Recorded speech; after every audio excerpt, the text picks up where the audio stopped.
Ma'am मैं आपसे जानना चाहूँगी कि टेस्ट ट्यूब बेबी तो सबसे पहले होता क्या है, इस बारे में आप विस्तार से बताएं।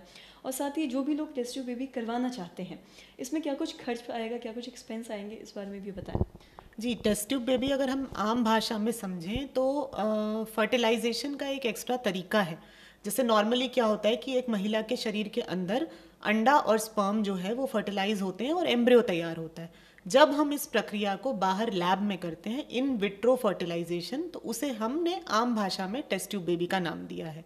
ठीक है। और इसको करने में जो खर्च आता है, डेफिनेटली ये एक खर्चीला इलाज है।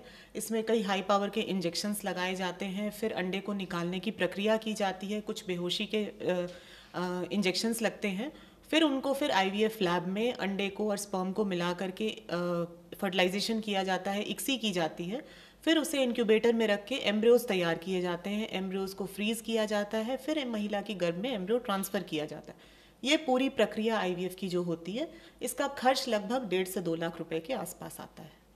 और साथ ही अगर हम लोग टेस्ट ट्यूब बेबी की जैसे बात कर रहे हैं, तो क्या आईवीएफ से क्या महिलाओं को ट्विंस भी हो सकता है? देखिए, आईवीएफ में हम लोग अक्सर क्या करते हैं कि हम लोग 2 एम्ब्रियोज ट्रांसफ़र करते हैं, ताकि एटलीस्ट हमें सक्सेस के चांसेस थोड़े बेटर मिलें। 2 में से कोई एक ना एक प्रेगनेंसी जा कर के इम्प्लांट हो जाए। और जब लक हमारी साथ देती है, पेशेंट का लक साथ देता है, तो डेफिनेटली 2 के 2 एम्ब्रियोज इम्प्लांट होते हैं। इसीलिए आईवीएफ में अक्सर ट्विंस होते हैं। और साथ ही अगर ट्विंस की बात करें तो क्या इसमें कुछ परेशानी भी आती है? देखिए, twin pregnancy definitely normal pregnancy से ज़्यादा केयर खोजती है। बच्चेदानी वही एक है, उसी में 2 बच्चे पल रहे होते हैं।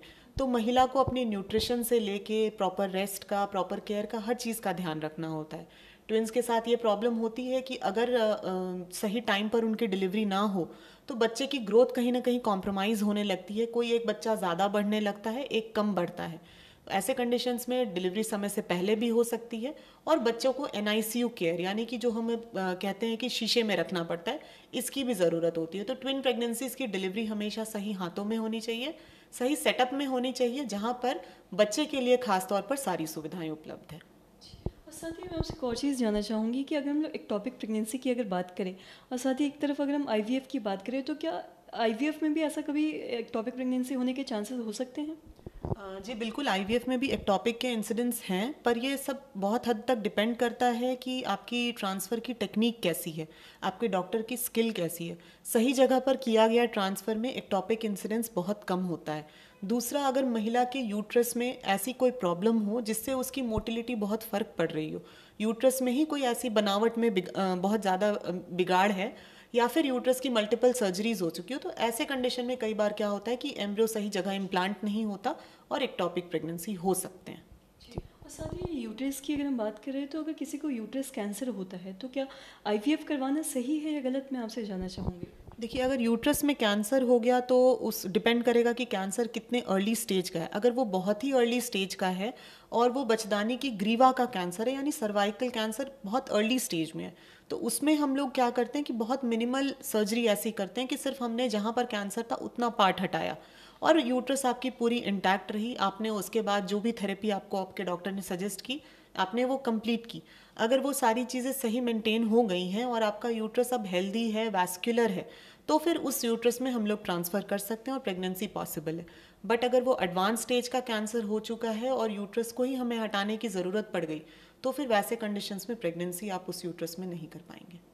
और साथ ही अगर आईवीएफ की बात करें, तो जब भी प्रेगनेंसी होता है, तो उसके जो शुरू के मतलब लास्ट के जो एक वीक होते हैं, उसमें ऐसा क्या कुछ है जो महिलाओं को ख्याल रखने की ज़रूरत है अगर कोई आईवीएफ से प्रेग्नेंट होता है तो? सबसे इम्पॉर्टेंट ये चीज़ है कि आप एक डॉक्टर के केयर में रहें।